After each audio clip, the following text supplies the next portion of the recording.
Bien, bonjour à toutes, bonjour à tous. Je suis heureux de vous retrouver. Je vous souhaite une belle année. Et que, voilà, cette année a une heure qui n'est pas habituelle. Je vous remercie de m'avoir suivi jusque-là.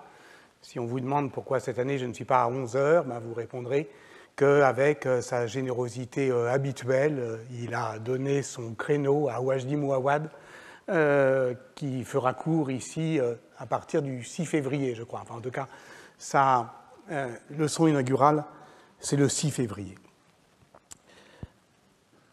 Le sexe du pouvoir, donc. Voilà ce qui va nous réunir cette année.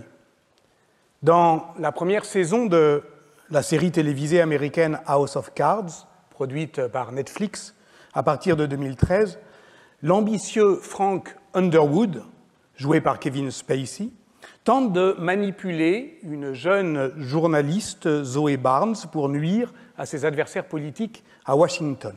La manipulation passe évidemment par une érotique du pouvoir, menant insensiblement de la séduction amoureuse à la prédation sexuelle. Et ce glissement pénible a lieu au 9e épisode, lors d'une scène de sexe triste et brutale dans une sordide chambre d'hôtel. C'est à ce moment-là que Frank Underwood lâche à celle qui est devenue sa proie « Everything in the world is about sex, except sex. Sex is about power. » Tout dans le monde est affaire de sexe, sauf le sexe, qui est affaire de pouvoir. Les mots sont ciselés.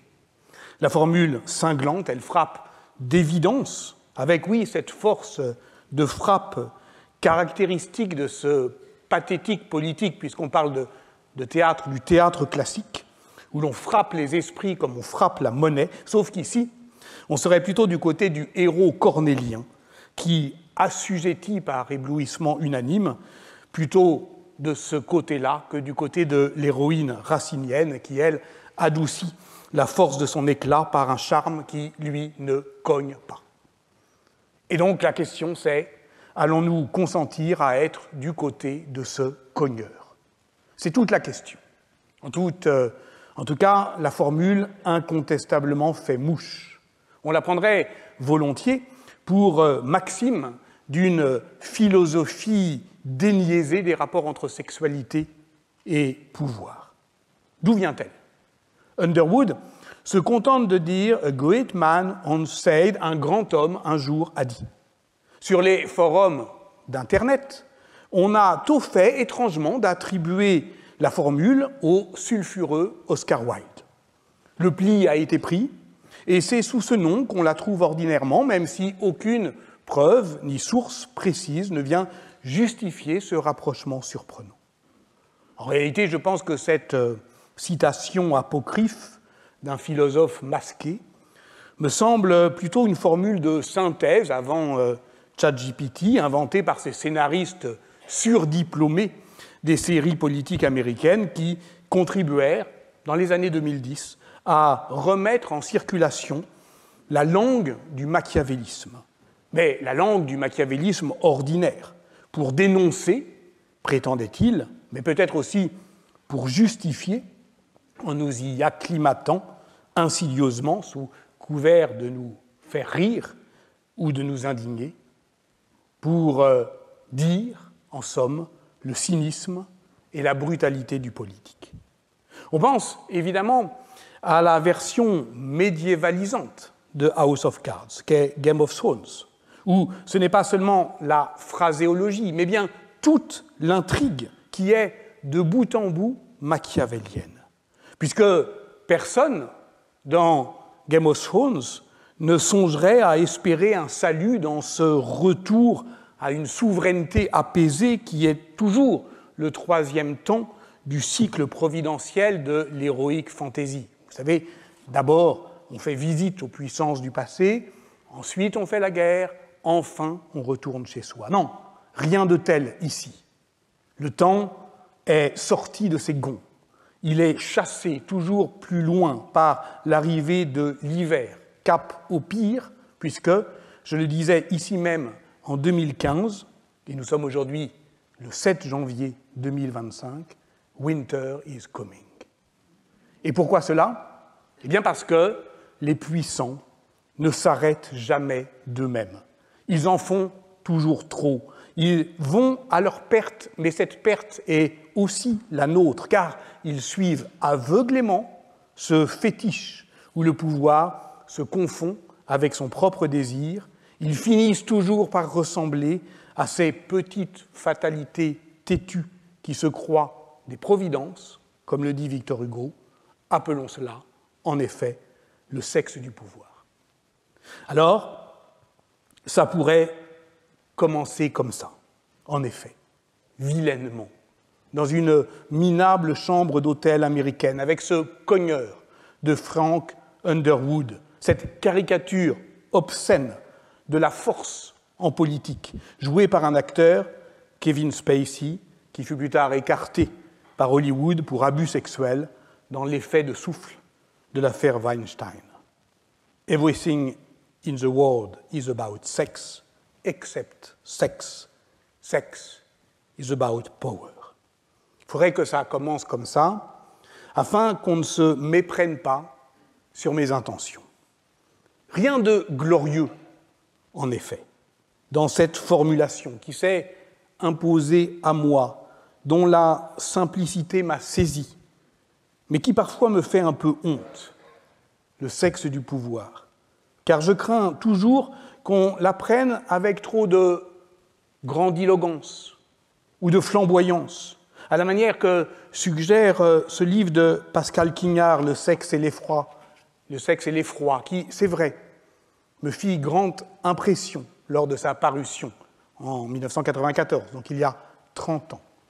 Parce que Quignard y dévoilait la fascination du fascinus, le sexe dressé des Romains, qui laisse celui ou celle qui le regarde, qui le contemple, qui ne peut plus s'en détacher, qui le laisse comme interdit, comme immobilisé, mystérieusement. Et pourtant, c'est une petite chose que le sexe du pouvoir. Bien ridicule, bien risible. Il faudrait pouvoir rire de tout cela, du rire joyeux de Paul Veyne, étudiant l'élégie romaine, ou du rire plus gras de celui que Paul Veyne comprenait si mal, d'ailleurs, Machiavel, lorsque le secrétaire florentin se faisait, avec la grivoiserie, une arme féroce contre la méchanceté des pouvoirs injustes. Oui,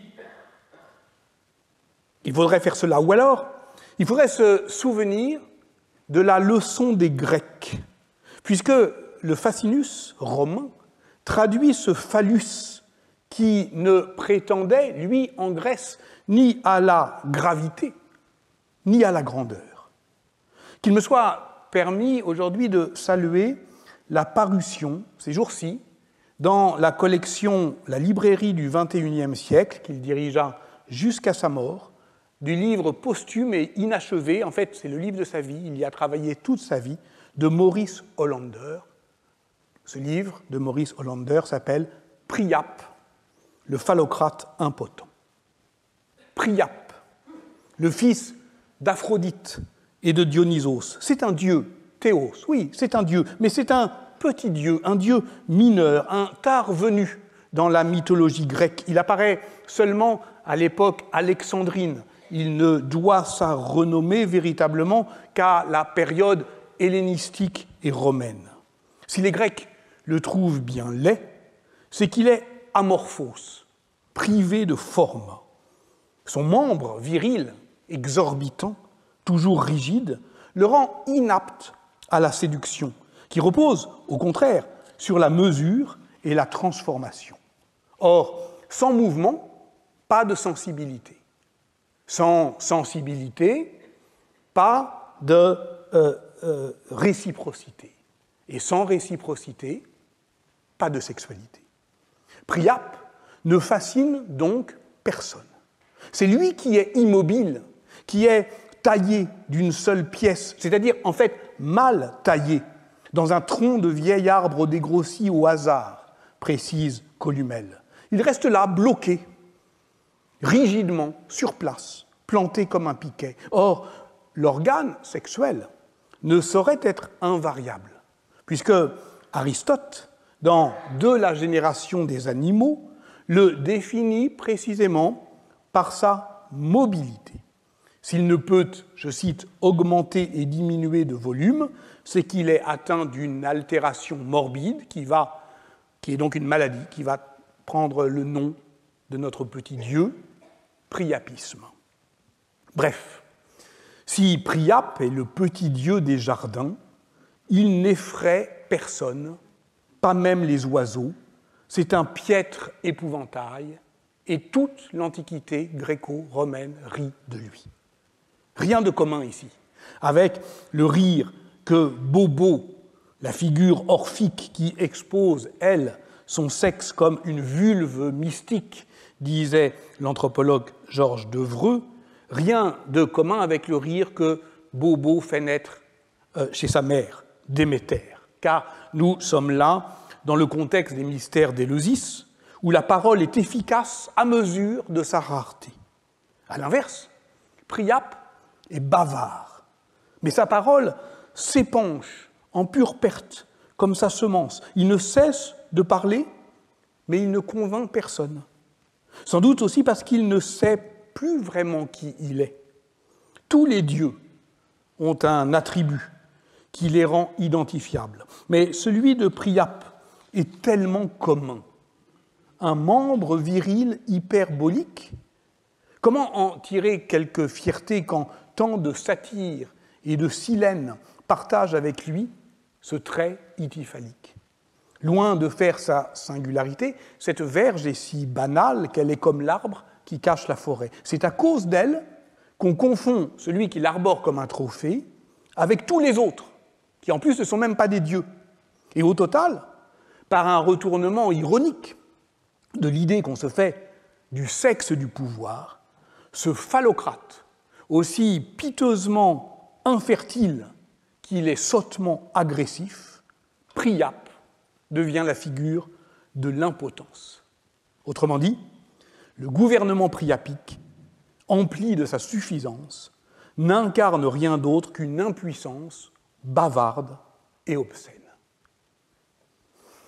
Que ce petit dieu ridicule veille sur nous cette année pour dégonfler, durant ces 10 séances de cours, ce que leur formulation, le sexe du pouvoir, peut comporter de généralités vagues et souveraines.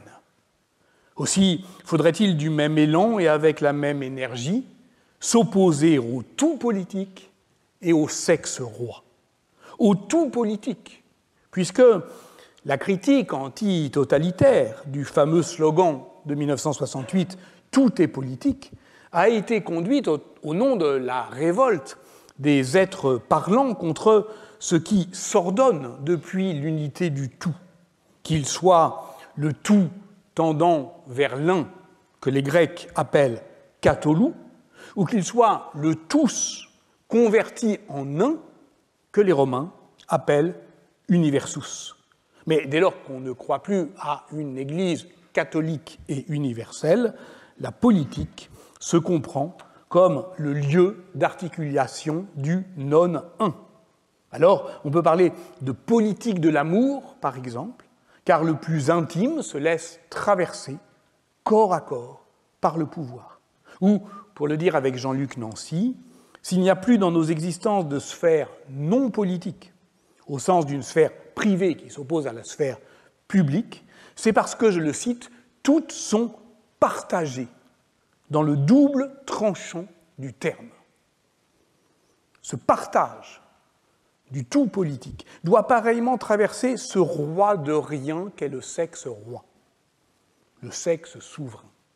Voilà pourquoi nous cheminerons cette année, une fois encore, avec Michel Foucault, dont la publication des cours donnés à l'Université de Clermont-Ferrand en 1964 a montré que dès cette période, c'est-à-dire 12 ans avant le premier volume de l'histoire de la sexualité, il considère déjà que le sexe est, avec l'aveu, avec la mort, avec la folie, l'un des objets dont l'archéologie permettrait de sortir la philosophie et les sciences humaines de ce qu'il appelle son sommeil anthropologique.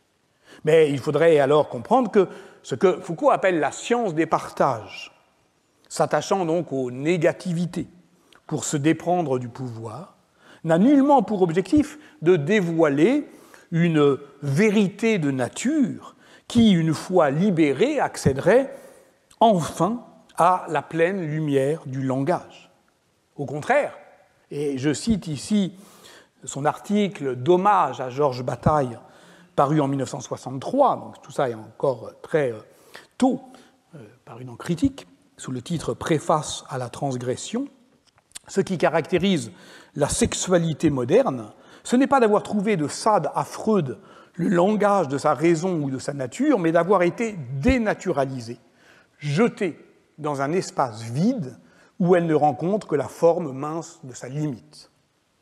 Dès lors, et ce mouvement est plutôt documenté par le lent et passionnant chemin critique qui l'éloigne à partir de 1976 de la première formulation de sa critique du sexe roi dans La volonté de savoir, lui faisant remanier de fond en comble le plan annoncé des différents volumes de son histoire de la sexualité, comme quoi il ne faut jamais annoncer son plan à l'avance. Dès lors, donc, Michel Foucault déplace son enquête vers la généalogie des savoirs sur la sexualité, cette scientia sexualis, si bavarde également, mais pas seulement depuis le XIXe siècle, comme il le pensait alors, mais depuis les aphrodisias des Grecs, comme il le découvrira ensuite. C'est le pouvoir qui déclenche ce flot de discours. C'est le pouvoir qui fait de l'homme une bête d'aveu sous les coups du confesseur. Alors, ne croyons pas que le sexe gît au fond de nous, naturellement, éternellement, comme une vérité première et fondamentale. Ça, c'est la critique implicite de la psychanalyse par Foucault. Une vérité qui n'attendrait que l'affaiblissement du pouvoir répressif pour se dire en toute liberté. Ça, c'est sa critique de l'hypothèse répressive, de Reich, de Marcuse, etc. Non, c'est tout le contraire, en somme, puisque si le pouvoir est difficile à contrer, ce n'est pas parce qu'il réduit la parole transgressive au silence, mais au contraire parce qu'il ne cesse de produire des discours, et des discours entraînants, et des discours séduisants qui nous enveloppent, qui nous traversent, qui nous divisent. Et dès lors, on comprend qu'il n'y a pas plus de sexe roi que de sexe vérité. Autrement dit, que le sexe ne dit rien de la vérité nue du pouvoir. C'est-à-dire qu'il faudrait abandonner cette formulation décidément trop abrupte, le sexe du pouvoir. Si vous êtes d'accord, on peut encore changer, hein, il est 14h18. L'abandonner complètement parce qu'elle nous ferait espérer des effets de vérité massifs en nous soumettant à ce que Foucault appelait justement dans La volonté de savoir cette austère monarchie du sexe, au point de nous vouer à la tâche indéfinie de forcer son secret et d'extorquer à cette ombre les aveux les plus vrais. Je ne le crois pas. On va tenter quand même, si du moins on accepte de suivre la piste des problématisations foucaldiennes, on va tenter de voir comment elles sont susceptibles d'ouvrir, et ce jusqu'aux épistémologies féministes de la pensée contemporaine, des brèches. C'est dans leur sillage que je tenterai de me placer, en y cherchant non pas une doctrine, mais un vaste corpus, riche, engagé, contradictoire, un corpus d'outils critiques, ce que Foucault appelait, en n'ignorant évidemment rien de la connotation queer de l'expression, ces petites boîtes à outils. Dès lors qu'on accepte ce foisonnement hétérogène, ce mouvement, cette variabilité, le contraire, vous l'avez compris, du priapisme théorique, qu'on accepte tout ça des épistémologies féministes de la pensée contemporaine, alors s'ouvre généreusement le champ des possibles de nouvelles problématisations, c'est-à-dire de nouveaux assauts contre la fausse évidence d'un ordre du monde naturalisé. Je suivrai donc ici volontiers Elsa Dorlin lorsqu'elle écrit dans son livre Sexe, genre et sexualité, dont la première édition est de 2008, je crois, et la dernière 2023, le sexe désigne communément trois choses. Le sexe biologique, tel qu'il nous est assigné à la naissance, sexe mâle ou femme, les normes, les rôles, les expériences, les assignations sociales qui sont censées lui correspondre, qu'on désigne communément par genre. Enfin, la sexualité, c'est-à-dire le fait d'avoir une sexualité ou de faire du sexe. C'est en problématisant ces trois acceptions mêlées du sexe, sexe, genre, sexualité, que les pensées féministes produisent leur savoir critique dans un projet politique global d'émancipation. Je ne me donnerai évidemment pas ici le ridicule de prétendre statuer sur une définition unique qu'il conviendrait de donner au genre. Je me permets seulement de rappeler qu'il n'y a de théorie du genre que pour ceux qui font profession d'en avoir peur ou de feindre de s'en effrayer pour mieux dominer celles et ceux qu'ils fascinent. Nous sommes toujours dans le sexe et l'effroi. Les peurs que suscite ce que Judith Butler appelle dans son dernier livre traduit en français ce fantasme doué d'une puissance destructrice, ces peurs sont en soi un objet d'étude. Quant aux études de genre elles-mêmes, sur lesquelles je m'appuierai cette année, il serait sans doute assommant de prétendre les définir épistémologiquement dès cette première leçon. Alors je le ferai au fur et à mesure de nos besoins théoriques. Je me contenterai juste ici de trois brèves remarques. La première tient à l'impossibilité aujourd'hui d'établir une distinction entre sexe et genre, où en dénaturalisant le genre, on réifierait la naturalisation du sexe, parce que le sexe aussi a une historicité. Autrement dit, le genre précède le sexe et la sexualité précède le genre, par-delà nature et culture. La deuxième remarque, c'est que cette historicité, elle est intimement nouée à une histoire du pouvoir. Voilà ce qu'on doit retenir de la définition désormais très classique de l'historienne John Scott, celle qu'elle a donnée en 1986 dans son célèbre article « Le genre, une catégorie utile d'analyse historique ». Le genre, je la cite, est une façon première de signifier les rapports de pouvoir ou, je la cite encore, le champ premier à l'intérieur ou au moyen duquel le pouvoir se déploie. D'où, et c'est ma troisième remarque, la nécessité de penser à partir de ce que l'anthropologue française Nicole Claude Mathieu a appelé, et notamment dans son livre fondamental paru en 1991 sous le titre « L'anatomie politique, catégorisation et idéologie du sexe », les rapports sociaux de sexe.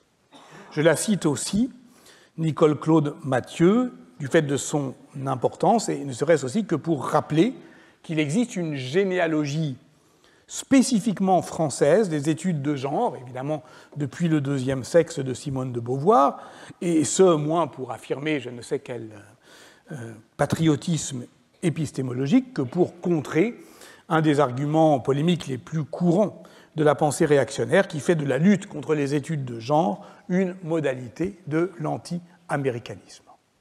Il y aurait d'ailleurs bien d'autres références théoriques plus récentes à mobiliser, et on le fera tout au long des semaines, mais partons de ce socle anthropologique que John Scott appelle premier, peut-être pour ne pas le dire primitif, des rapports sociaux de sexe qui provoquent l'inégalité et donc l'injustice de la division genrée des pouvoirs. Ça, c'est ce que Françoise Héritier appelait le butoir ultime de la pensée. Parce que, il ne faut pas s'y tromper, Françoise Héritier, anthropologue avec qui je voudrais désormais cheminer quelques minutes, pratiquait un structuralisme militant par lequel la mise à jour d'invariants dans l'organisation des sociétés humaines n'était nullement destinée à nous faire acquiescer à des normes inflexible, mais au contraire à nous dessiller sur l'adhésion aveugle au monde et, par-delà, l'illusion naturaliste. Car ce qu'elle appelle la valence différentielle des sexes explique et relie ensemble les trois piliers lévi-straussiens des systèmes de parenté, à savoir la prohibition de l'inceste, la répartition sexuelle des tâches et la reconnaissance d'une forme d'union sexuelle. Elle justifie donc la domination masculine, qui n'est pas un fait de nature, mais un artefact social. Qu'est-ce que la valence différentielle des sexes? C'est comme une équation générale de l'esprit humain qui repose sur l'observation de données biologiques élémentaires et par conséquent universalisables.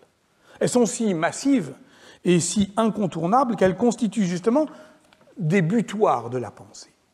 Et celles et ceux qui ont assisté au colloque de rentrée du Collège de France Genre et Sciences, qui s'est tenu ici même les 17 et 18 octobre, en ont pris sans doute la pleine mesure. Toutes ces constantes concernent la génération et la reproduction sexuée. Du fait, par exemple, que les parents naissent toujours avant les enfants, vous avez remarqué ça. Du fait aussi donc ce qui pose une équivalence, qui n'est pas évidente, une équivalence entre antériorité et supériorité. Du fait aussi que les hommes ne font pas leurs fils, que ce sont les femmes qui enfantent les différences. Leur corps, aux femmes, a ce pouvoir exorbitant de fabriquer d'autres corps que le leur, des filles, mais aussi des garçons. Et voilà ce qui justifie la domination masculine, c'est-à-dire le désir violent de mettre la main sur le corps des filles, des sœurs et des épouses. Il faut donc, pour inférioriser les femmes, que l'antériorité de la production des différences soit attribuée au principe masculin, y compris dans la théorie de la génération. Voilà ce qui a occupé Françoise Héritier, sa vie durant, une vie d'ethnologue africaniste de la parenté, requise à partir du milieu des années 80 par les sollicitations publiques qui accompagnaient les bouleversements des rapports entre science et société, et notamment les nouvelles techniques de procréation médicalement assistée qui ouvraient des questions éthiques, sollicitant l'expertise des sciences humaines, mais aussi, c'est vrai, poussant une partie de la psychanalyse et de l'anthropologie structurale dans des retranchements normatifs, entamant donc une régression autoritaire dont nous payons sans doute le prix politique aujourd'hui. Si Françoise Héritier entreprend d'explorer une pensée de la différence, c'est pour travailler à dissoudre la hiérarchie. Je me contente ici simplement de citer les deux sous-titres de ces deux volumes parus en 1996 et 2012 de son grand essai « Masculin-féminin ». Elle s'y montre particulièrement attentive à l'anthropologie comparée des cosmologies de la reproduction humaine qui fait jouer, disons, les fluides corporels, le sang, le lait, le sperme, la lymphe, la sueur et les larmes. Il s'agit en somme pour elle de partir en quête de la généalogie imaginaire de l'article femme du grand dictionnaire universel du XIXe siècle, qui, à la question « En quoi consiste l'infériorité intellectuelle des femmes ? Que leur manque-t-il ?» répondait benoîtement de produire des germes, c'est-à-dire des idées. 1866, hein, c'est pas le Moyen-Âge. Bon. Or, une fois de plus, tout ça s'autorise d'Aristote. Et une fois de plus, du 4e livre de son traité de la génération des animaux. Ça fait la 2e fois qu'on croise Aristote aujourd'hui. Il est peut-être temps de lui régler son compte, mais encore un peu de patience. Pour Aristote, les animaux dont il parle, hein, qui peuvent être indifféremment des animaux humains et non humains, lorsque les femmes font des enfants, d'abord si elles en font, c'est qu'elles sont pourvues d'une matrice Chez Platon, et notamment dans le Timée, cet utérus est un animal interne, assez agité, car secoué du désir de faire des enfants, et toute la matière vient de là. La semence masculine, elle n'apporte aucune substance au fœtus. Elle est pure pneuma, souffle, puissance. Pourquoi? Parce que le mâle est capable, par la force de la chaleur, de réaliser la coction du sang en sperme. La femelle, elle, voyez-vous, est plus froide, donc plus faible. Elle produit du lait, qui est du sang bien moins cuit que le sperme, du sperme altéré, amoindri. Et comme elle n'est pas assez chaude pour cuire tout son sang, elle en perd régulièrement. Et voilà la grande différence. Les femmes perdent leur sang involontairement, alors que c'est par bravoure et volonté que les hommes versent le leur. On parlait tout à l'heure du cœur cornélien qui bat et qui cogne. Mais, alors vous me direz, comment se fait-il que les hommes, si chauds, puissent engendrer des filles, et pire encore, des filles qui ressemblent à leur mère? Parce qu'il leur arrive aussi de connaître quelques faiblesses ou défaillances. Le mâle, parfois, écrit Aristote, se montre inférieur à ses tâches. Il s'en désole. Alors, le principe masculin ne domine plus. C'est-à-dire qu'il est incapable d'imposer sa propre forme. Refroidi, le sperme est moins actif, et ce qui reste, lit-on, toujours dans de la génération des animaux, ce qui reste en fin de compte, quand les mouvements se relâchent et que la matière n'est pas dominée, c'est essentiellement le caractère général, c'est-à-dire l'animal. Autrement dit, commande Françoise Héritier, la matière brute du féminin, et qui peut même s'altérer en monstruosité. Les plus perspicaces ou les plus optimistes d'entre vous ont peut-être déjà remarqué que si les hommes étaient tous aussi vaillants qu'ils le disent, nous ne serions plus là pour en parler parce que les femmes n'engendreraient que des garçons.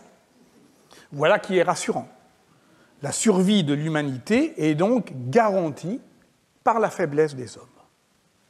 Alors, en ethnologue, évidemment, Françoise Héritier compare cette conception aristotélicienne du sperme avec celle qui prévalent chez les Inuits ou les Samo du Burkina Faso. Mais si l'on est médiéviste, on devrait plutôt suivre son évolution dans l'embryologie scolastique, qui, fidèle à la tradition galénique, admet, elle, plus ou moins, l'existence d'une semence féminine, enfin plus ou moins, Maïke van den Lugt a montré ses dilemmes chez Albert le Grand. Les débats sont vifs parmi les médecins, mais au fond, le socle anthropologique demeure robuste.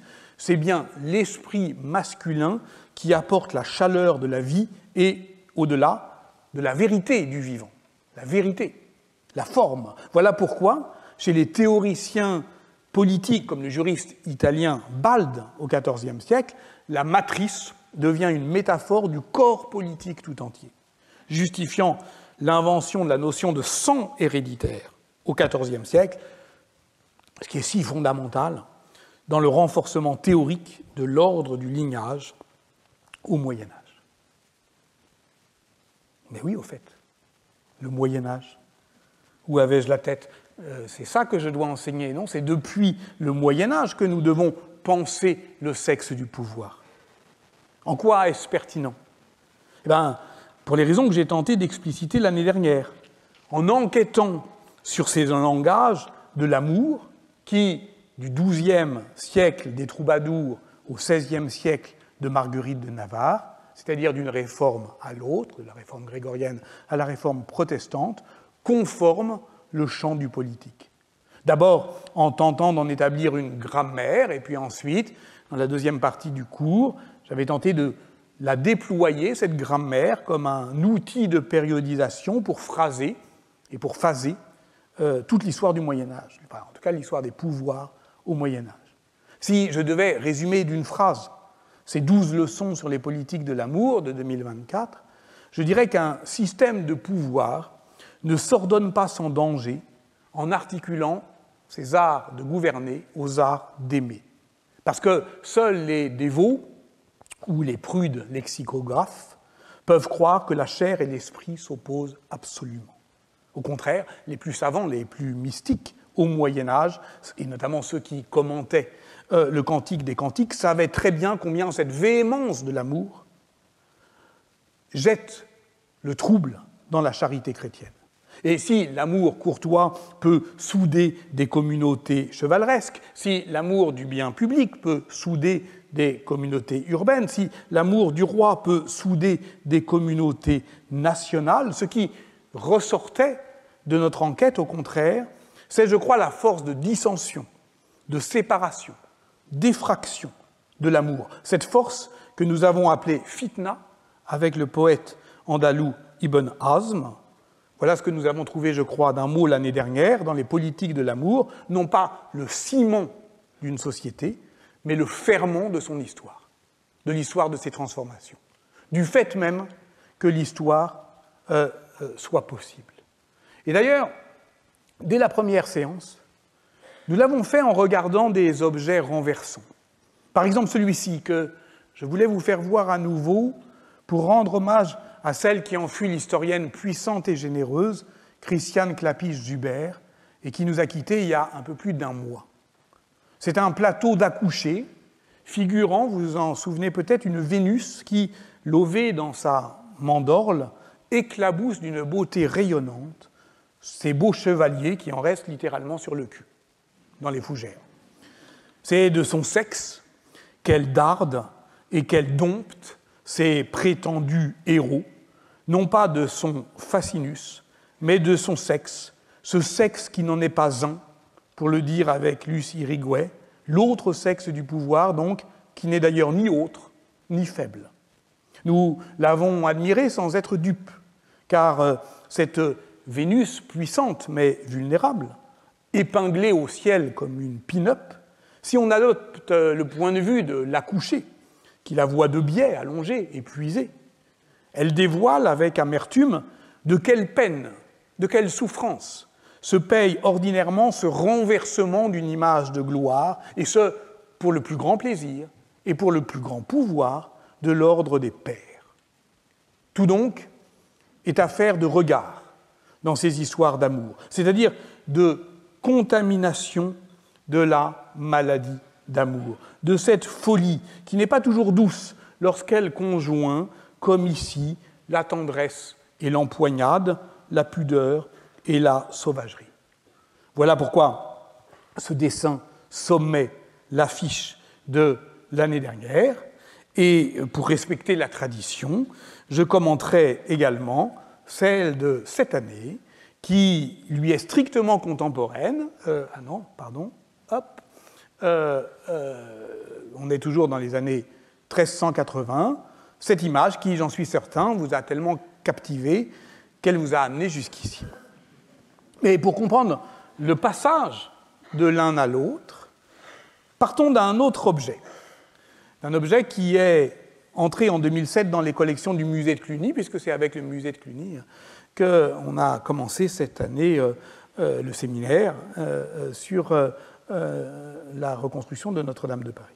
C'est un coffret de petite dimension, qui fait 25 cm de long pour moins de 10 de hauteur, qui est composé de plaques d'ivoire d'éléphant, et qui est un chef-d'œuvre de l'art raffiné des ivoiriers parisiens des années 1310, travaillant pour les tables princières. Et je dirais que tout le cours de l'année dernière aurait pu se dire en tournant autour de ce coffre. Les thèmes des scènes sculptées sont littéraires et renvoient à l'amour courtois. Le couvercle, par exemple, figure l'attaque du château d'Amour. Deux chevaliers au centre s'affrontent dans une joute sous le regard des dames énamourées. Et à droite, on se bat, à grande brassée de fleurs. Les femmes défendent leur château en lançant des roses sur les assaillants qui leur renvoient avec un trébuchet. Et à droite, un amant parvient à enlever sa bien-aimée et fuit en bateau. Ce sont des thèmes allégoriques qui renvoient à la fois au roman de la Rose, mais aussi à des pratiques festives, des pratiques ordinaires de cette internationale chevaleresque qui fait en même temps l'amour et la guerre. Par exemple, la chronique de Rolandino de Padoue relate la guerre du Castello d'Amore, qui s'est tenue à la cour de Trévise en 1214. Au départ, c'est une guerre pour rire. Enfin, du moins au début, les dames, leurs servantes, lancent des fleurs, des parfums, des fruits, et le chroniqueur décrit ça d'abord comme une débauche de couleurs et de senteurs, mais les jeunes hommes, vous les connaissez, ils s'échauffent, les Vénitiens et les Padouans veulent être les premiers à pénétrer dans le château, l'un de Padoue s'énerve, lacère l'étendard de Saint-Marc de Venise, ça termine en bagarre, et l'année suivante, les deux cités finissent par faire la guerre.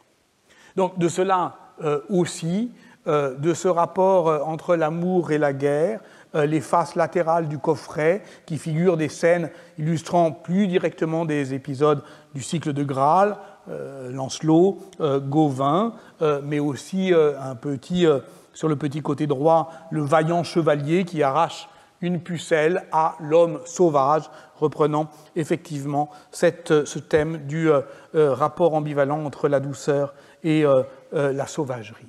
Sur la face avant sont représentés deux épisodes de l'histoire de Tristan et Iseult. L'un est très connu, ce sont les deux amants qui se retrouvent épiés par le roi Marc, se donnant rendez-vous à la fontaine. Et l'autre est moins bien représenté. En fait, il est inspiré du Tristan en prose. C'est Tristan qui, chassé de Cornouailles et se languissant d'Iseult, revient à la cour du roi Marc, mais vous voyez, il est déguisé en fou. Il a un grelot, il a une masse de fou, il a une capuche, et puis surtout, il a rasé sa belle chevelure. Bon, voilà, c'est, disons, l'amour ouf, il faut s'en souvenir.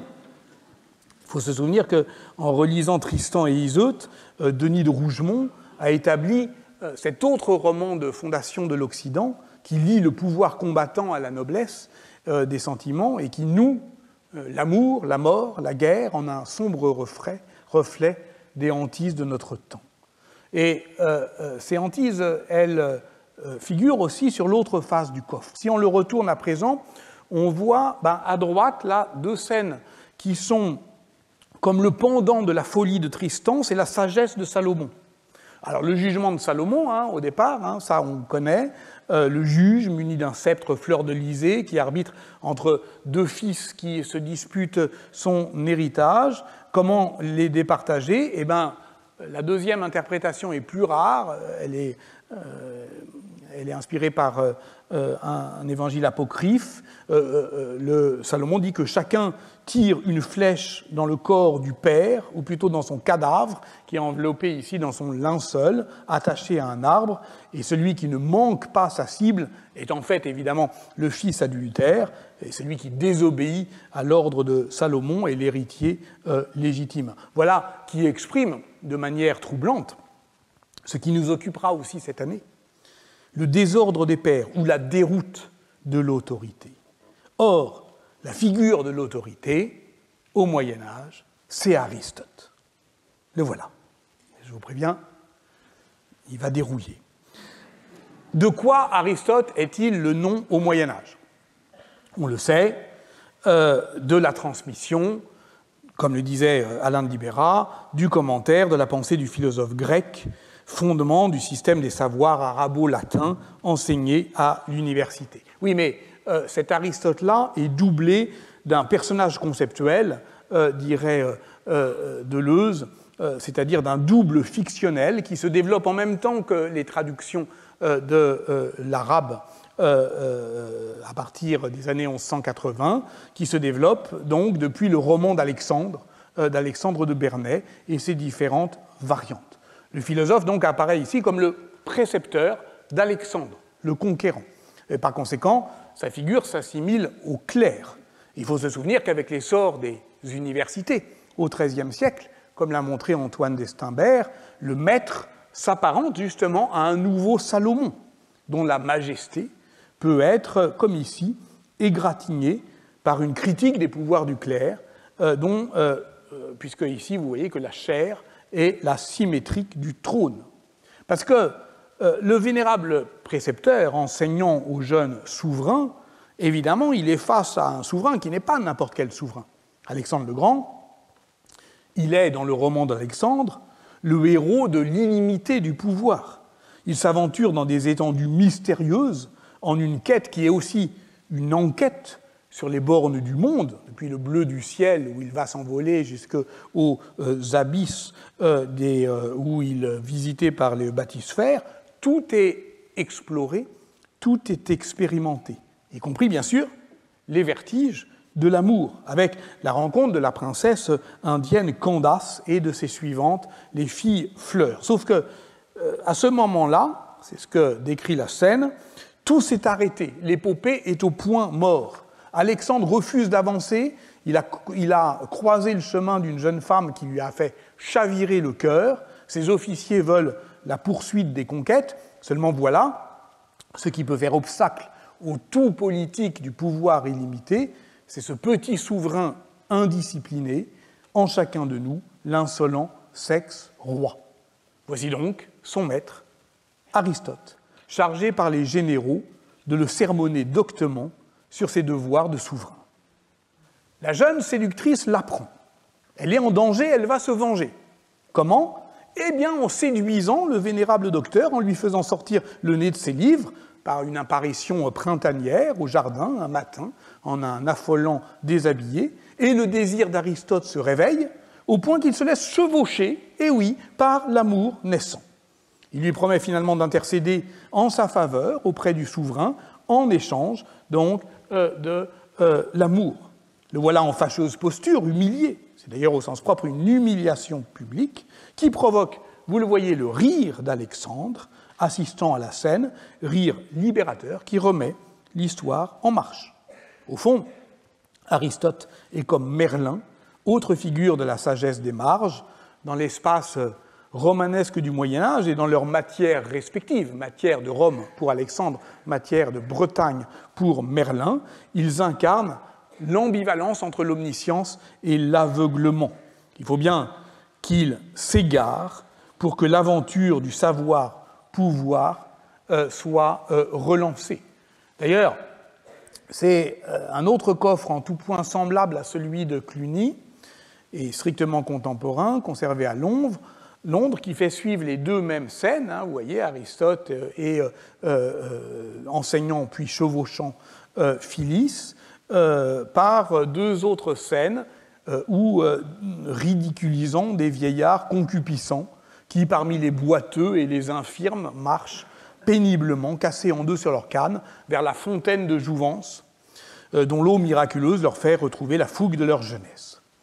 Cette scène de Phyllis chevauchant Aristote a connu une grande fortune iconographique depuis les marges des manuscrits où elle apparaît au XIIIe siècle, jusqu'aux sculptures des églises et des cloîtres au XIVe et XVe siècle, et à la gravure et à la peinture occidentale, notamment dans l'espace germanique au XVIe siècle. Et c'est elle, effectivement, que l'on retrouve sur un aquamanile, c'est-à-dire un récipient destiné à se laver les mains avant un repas, sacré ou profane. Et le repas est ici manifestement profane, puisque le petit robinet par lequel s'écoule l'eau est en forme de coque, et que Wasserhahn, en allemand, désigne aussi le membre viril. Donc, c'est un objet de belle facture, en fait un alliage cuivreux de bon marché, ce n'est pas un objet de luxe des tables princières, et ça prouve effectivement, je dirais, la diffusion sociale du thème. D'ailleurs, on peut le rapprocher, comme le suggère le récent catalogue de l'exposition du Louvre sur les figures du fou, auquel j'emprunte ces images, on peut le rapprocher de cette plaque de poil qui provient de la Forêt-Noire, en Alsace, 1519, où Phyllis, vous voyez, tient le lion des philosophes en bride et le dompte à l'aide de son fouet, ou de cette gravure qui illustre le thème supposément effrayant du Weibermacht, le pouvoir des femmes, qui rend fou d'amour le savant dont la barbe et la chevelure le font représenter justement à l'homme sauvage qui ne peut plus fixer son regard. Et c'est d'ailleurs aussi le cas sur notre Aquamanile, où Phyllis tord la chevelure d'Aristote pour en faire une corde. Cette histoire, elle vient de ce que André Corbellori appelle un surjon humoristique et fabliesque du roman d'Alexandre, qu'on appelle le Lait d'Aristote, qui est un poème en forme de fabliau qui provient au fond de la littérature du débat du clerc et du chevalier, dont Joseph Bédier a voulu trouver, parce que c'était un fabliau, et vous vous souvenez peut-être de ce que je disais l'année dernière sur l'incapacité de cette première érudition philologique française à vouloir mettre les fabliaux dans le corpus d'une littérature nationale. Non, ça ne pouvait être que le reflet d'autre chose. Donc pour Bédier, c'était des contes indiens, des contes arabes. En réalité, le Lait d'Aristote, qui a été longtemps attribué à un clerc parisien, Henri d'Andély, a été réattribué en 2004 par François Zufferet à Henri de Valenciennes, qui est un chroniqueur de la première moitié du XIIIe siècle, continuateur de l'histoire de la conquête de Constantinople de Geoffroy de Villehardouin. On connaît 6 témoins manuscrits de ce poème courtois, qui se termine en fait par une morale très convenue. Amour est un bien puissant maître qui rend humble et obéissant l'homme le plus puissant du monde. Mais en fait, cette histoire, elle se raconte très vite au-delà du Lait d'Aristote. Elle trouve son autonomie narrative, elle circule sous forme d'exemplats. On la trouve dès le XIIIe siècle parmi les sermons vulgaires de Jacques de Vitry, chez Étienne de Bourbon. L'Aristote chevauché apparaît même dans la grande encyclopédie du XIIIe siècle de Brunetto Latini. À ce moment-là, une seule allusion suffit déjà à l'évoquer. Si on tourne un peu autour de l'objet, eh bien, on voit ce que... là, par exemple, il y a un référent littéraire qui est très clair dans le Lait d'Aristote. Sa tresse grosse, longue et blonde n'a pas desservi qu'on la tonde. On pourrait gloser sur cette tresse et sur l'art poétique de tresser des sens multiples autour d'une chevelure abondante et lascive, dont on dit étrangement qu'elle pourrait être tondue. Mais si vous vous souvenez effectivement du châtiment de la folie Tristan, vous voyez bien effectivement que la tonte, ici, est une manière de pousser l'amour fou jusqu'au bout. D'ailleurs, face à cette beauté lascive, on peut se poser la question de savoir comment Aristote, qui n'est pas une femme, donc sa nature n'est pas d'aimer, comment, au fond, il a pu spontanément retrouver l'art d'aimer comme une connaissance enfouie qu'on a déjà sans le savoir. C'est un très beau vers du Lait d'Aristote qui le dit « Voilà dame aller et venir, et cœur l'y met un souvenir, tel que ses livres l'y fait clore. » C'est-à-dire que d'une certaine manière, c'est dans le livre du cœur qu'est clos cette connaissance étonnante. Alors, si on continue à tourner autour, on voit que, bien sûr, la posture, elle est suggestive.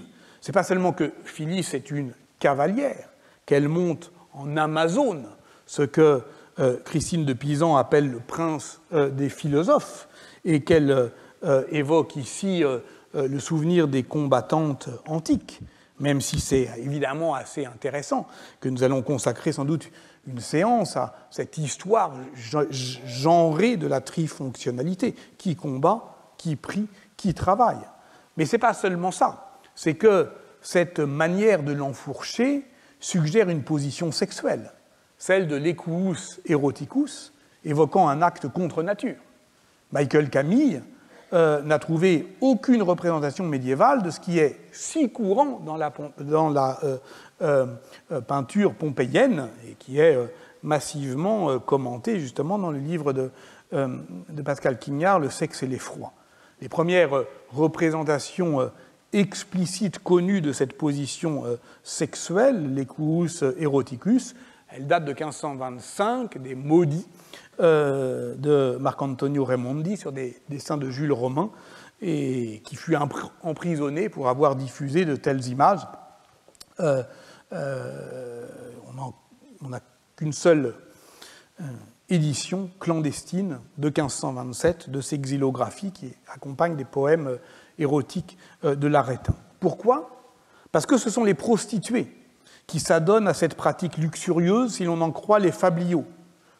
Cette pratique condamnée par les pères de l'Église, dénoncée par les pénitentiels, le décret de Gratien, parce que les médecins, à la suite d'Avicenne, prétendent que cette position sexuelle, donc la femme qui se chevauche l'homme, empêche toute fécondation. C'est donc une position qui, pour l'Église, est contre nature.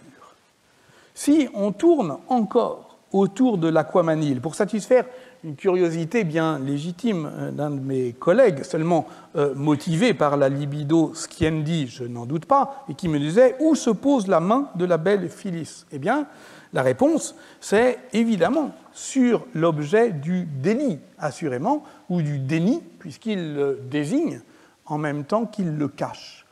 Dans le système des plaisirs et des peines qui prévaut au Moyen-Âge, l'equus eroticus est assimilé au crime sodomite.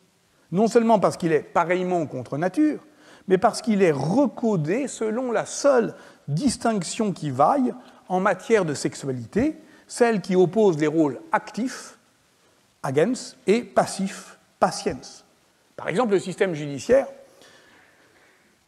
punit toujours plus lourdement celui ou celle qui a un rôle actif dans l'acte, ce qui provoque des débats et des controverses parmi les juges, notamment à Florence au XVe siècle. Qui est actif dans une fellation, par exemple? Ça va? On est bien? Bon. Et puisqu'on en est là, je me permets de vous rappeler une des scènes les plus surprenantes du film Pulp Fiction de Quentin Tarantino, celle où Marcellus Wallace et Butch Coolidge sont prisonniers dans un magasin d'armes à feu et violés sur un cheval d'arçon, justement, par le chef de la sécurité, le mystérieux Z, joué par Peter Green. Et ce dernier s'exclame alors « Ce que vous avez sous les yeux » et ce qui donne dans la version française, bien plus pudiquement, « Je vais te la jouer moyenâgeux ». L'exclamation est devenue proverbiale chez les médiévistes américains. Zrinka Stahuljak le cite dans l'article Médiévalisme de la très respectable nouvelle Histoire du Moyen-Âge dirigée par Florian Mazel. Or, justement, toute la question, c'est de savoir à quel Moyen-Âge renvoie la locution, à celui des historiens de la période médiévale ou à celle des historiens des médiévalismes. Sans doute, le film de gangster remploie-t-il des thèmes courants du roman de chevalerie. Et les parallèles abondent entre Pulp Fiction de Quentin Tarantino et Lancelot de Chrétien de Troyes. Dans les deux cas, les chevaliers célibataires veulent impressionner leurs souverains et leurs aînés par un usage vengeur de la violence et de l'art d'aimer. Le sexe du pouvoir y est obsessionnellement exhibé pour rétablir la paix de l'homosocialité. Mais le Moyen-Âge dont il est ici question, stade anal de la domination masculine, est bien celui brutal et frustre dont on craint le retour à chaque fois qu'un personnage exprime le désir d'en faire souffrir un autre. C'est celui, par exemple, touristique et enfantin des musées de la torture. Ainsi, de cette étrange trouvaille archéologique, mise à jour à l'été 2023, une équipe de l'université de Saint-Jacques-de-Compostelle qui fouillait en Galice, et plus précisément dans le Ria de Vigo, la Torre de Meira, une fortification du XIVe siècle qui a été détruite en 1476 et on connaît précisément la date parce que c'est un moment de grande révolte dite de Irmandiña, au cours desquels il y a des soulèvements paysans contre la réaction nobiliaire suscitée par les crises, et donc une reprise épidémique, une guerre civile qui débouche sur la destruction de 130 châteaux seigneuriaux dans le roman de Galice, dans le royaume de Galice. Et là, dans la Torre de Meira, les archéologues ont trouvé, parmi les débris de céramique, les éclats de pierre, cet artefact dont la forme assez commune pour les temps préhistoriques est plus rare à l'époque médiévale. Cette pierre phallique, longue de 15 cm, présente des striures, des traces métalliques qui, d'après les premières analyses, évoqueraient une pierre à aiguiser. Donc là, on commence à être bien. Vous avez des seigneurs belliqueux qui passent des paysans révoltés au fil de l'épée dont ils affûtent le tranchant en le frottant sur un pénis de pierre. Voilà, assurément, qui ne dément pas un imaginaire prépubère d'une masculinité, somme toute, assez navrante. Et voilà pourquoi je m'en voudrais vraiment de vous laisser sur cette image. Nous n'avons pas appris à rire du gouvernement priapique pour nous laisser fasciner par si peu.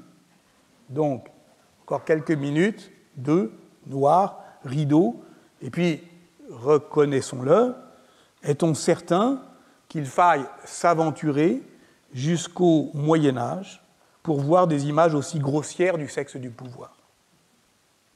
Il suffit malheureusement d'ouvrir les yeux. Aujourd'hui, ce que l'on cherchera cette année, ce n'est assurément pas de chevaucher le passé pour partir en quête de nos hontes primitives, quelque chose comme nous, empire. On verra, je crois, bien plus et bien mieux. On verra des eunuques, des hommes qui font les femmes, des genres fluides, du pouvoir au féminin. Et dès la semaine prochaine, nous partirons en quête de l'anthropologie chrétienne du désordre des pères. Et c'est sur cette puissance joyeuse de renversement que nous offre l'histoire que je voudrais terminer. Est-ce que cette puissance de renversement sera un refuge suffisant? J'avoue que je me pose la question. Nous ne sommes nulle part sains et saufs, et certainement pas dans le passé. Si l'on y va, au passé, ce n'est pas pour trouver refuge, mais pour y traquer le trésor inépuisable de ses ambivalences, quand tout autour de nous parle le langage agressif et sommaire de pouvoir qui, pour jouer du rouage du grotesque, n'en déclenche pas moins des machines meurtrières. Et là, point besoin d'aller chercher dans House of Cards ou dans Pulp Fiction, inutile de se la jouer moyenâgeux, le plus brutal, le plus stupide, le plus dangereux est déjà là. Au lendemain de la nouvelle victoire électorale de Donald Trump, ses partisans célébrèrent leur triomphe par un cri de ralliement masculiniste qui envahit les réseaux « Your body, my choice ». En 4 mots, tout est justifié. La culture du viol, l'esclavage, le racisme, la violence. Your body, my choice. 4 mots pour renverser le beau slogan féministe « Notre corps nous-mêmes ». 4 mots et tout est saccagé. Alors ça recommence. Comme avec les fictions politiques en 2017, où j'avais aussi accompagné la première élection de Trump, comme avec la peste, les hantises du présent viennent faire effraction dans le passé historique. Et moi qui pensais naïvement que j'allais pouvoir développer tranquillement cette année la poursuite de mes politiques de l'amour, disons sa version pour adultes consentants, on va tenter. Mais vous comprenez mieux sans doute ma réticence, voilà maintenant 1 heure, à aborder le thème de cette année que l'actualité, une fois encore, assombrit d'une obscure clarté, le sexe du pouvoir. Imaginez par exemple quelqu'un à qui il prendrait l'envie de composer une histoire mondiale de la France ou de la prolonger au-delà de son point d'arrêt qui est fixé aujourd'hui au 11 janvier 2015. Il faudrait considérer qu'en 2024, le nombre de journalistes étrangers accrédités en France a atteint 3 fois un niveau record. Durant les Jeux Olympiques, à l'occasion de la reconstruction de Notre-Dame, mais aussi pour couvrir les viols de Mazan. Nous en sommes là. Le sexe du pouvoir est aussi là.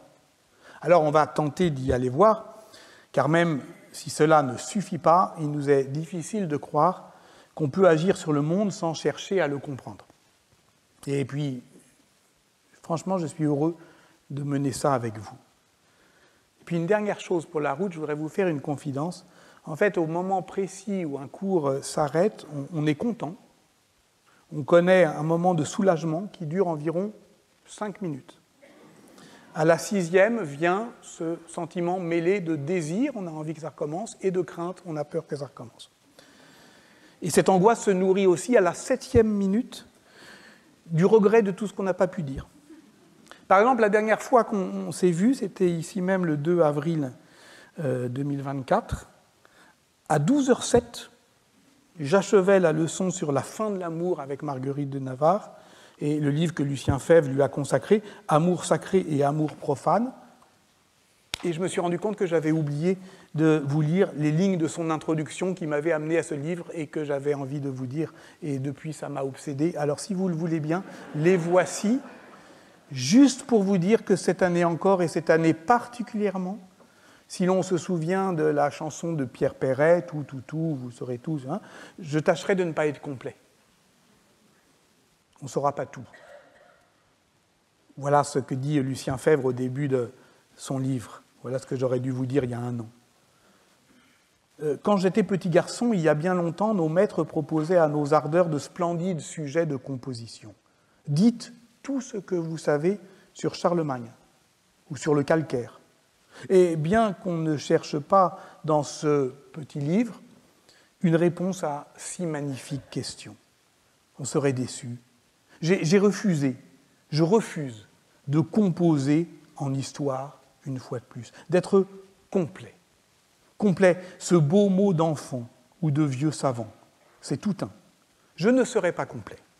Je voudrais juste, une fois de plus, comprendre et faire comprendre. Je vous remercie. À la semaine prochaine.